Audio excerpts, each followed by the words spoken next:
Bonjour, piste verte aujourd'hui au bord de l'eau. Nous sommes le long de l'Orne à Louvigny près de Caen et nous allons rencontrer trois jeunes mobilisés pour l'environnement. Ils s'appellent Quentin, Charlie et Kylian et ils font des vidéos.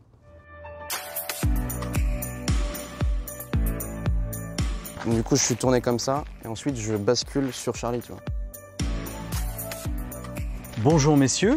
Bonjour. Bonjour. Quentin, est-ce que tu peux nous présenter l'équipe et nous expliquer comment elle s'est constituée? Ouais, alors donc moi c'est Quentin Géraud, du coup j'ai lancé le projet avec les trois. Il y a Kylian Charton avec qui on a démarré. Il y a aussi Charlie Narayasamy, donc ils sont tous les deux au cadre. Ils m'aident du coup pour faire toutes ces vidéos là et on se débrouille bien, j'espère. Alors moi j'ai lancé le projet au début en me disant que le contexte écologique était vraiment très effrayant. On parle de plus en plus de la disparition d'espèces animales, des pollutions. Je me suis dit il faut agir, il faut faire quelque chose. Et du coup en étant étudiant en mesures physiques avec Kylian, on s'est lancé là-dedans et on s'est dit ok, on peut peut-être avoir un impact, on peut peut-être faire quelque chose. Et donc on s'est lancé là-dessus. On s'est dit qu'il fallait sensibiliser un maximum de gens parce qu'en fait il y a des solutions qui sont présentes sur le territoire, mais là vraiment nous on veut les mettre en lumière. On veut dire ok, vous existez, allez-y, et on voulait dire aux Normands qu'ils ont des solutions près de chez eux, quoi. Madame, monsieur, bien le bonjour, nous nous retrouvons pour un nouvel épisode de Demain. Aujourd'hui nous sommes à Caen, en Normandie, ça s'appelle La Chiffaut.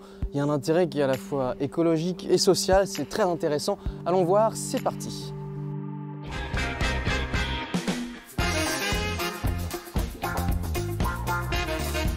Quentin, où est-ce qu'on peut voir les vidéos que vous avez tournées? Alors elles sont diffusées sur Facebook et YouTube, du coup sur le compte Demain la série. Il suffit de taper du coup sur Facebook ou YouTube Demain la série et nos 8 vidéos reportages du coup sont disponibles. Et donc vous réinsérez des gens en revalorisant des vêtements que vous revendez ici? Alors notre support d'activité, c'est effectivement le textile, le mobilier, le livre que nous collectons dans les bandes d'apport volontaires, auprès des particuliers. L'audiovisuel, c'est ma passion et je compte en faire mon métier plus tard. Et je me suis dit que c'était une superbe occasion de pouvoir enrichir mon expérience, surtout avec ces différents reportages et surtout les différents domaines dans lesquels on a réalisé des vidéos. J'ai rejoint le projet parce que Quentin m'a proposé, car l'année dernière on bossait ensemble dans une radio, et sachant que je maîtrisais un peu l'audiovisuel au niveau du son, un peu dans le cadrage, mais Quentin m'a fait confiance par rapport à ça, donc j'ai rejoint le projet parce que je trouvais que pointer les développements écologiques en Normandie c'était très peu fait jusqu'ici, et que via internet ça pouvait être plus intéressant. Le textile est la deuxième industrie la plus polluante au monde. En équivalent CO2, ça représente plus de dioxyde de carbone généré que l'aérien et le maritime réunis. On porte trop de vêtements en fait. Un t-shirt c'est 2500 litres d'eau. Alors si tu jettes ton t-shirt Fortnite de manière précipitée, eh bien ce sont 2,5 tonnes de flotte qui sont gaspillées. Quelles sont les thématiques qui sont traitées dans ces vidéos? Alors on aborde notamment l'informatique, le textile, mais également l'agriculture avec le lin.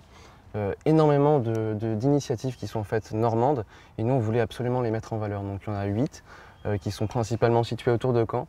Est-ce que ces vidéos ont eu un écho notamment du côté des institutions? Tout à fait. On a eu de la reconnaissance avec les Deauville Green Awards. On a eu un concours qu'on a gagné, mais on a aussi eu la région Normandie qui nous a soutenus sur le projet, le département du Calvados qui nous ont soutenus financièrement pour qu'on puisse réaliser ces vidéos. Madame, monsieur, bien le bonjour, on se retrouve pour un nouvel épisode de Demain.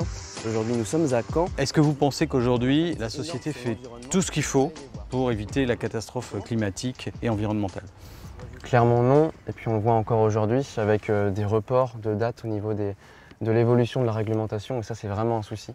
Politiquement il y a beaucoup de choses à faire, aucunes ne sont faites, enfin, beaucoup trop peu en fait pour changer.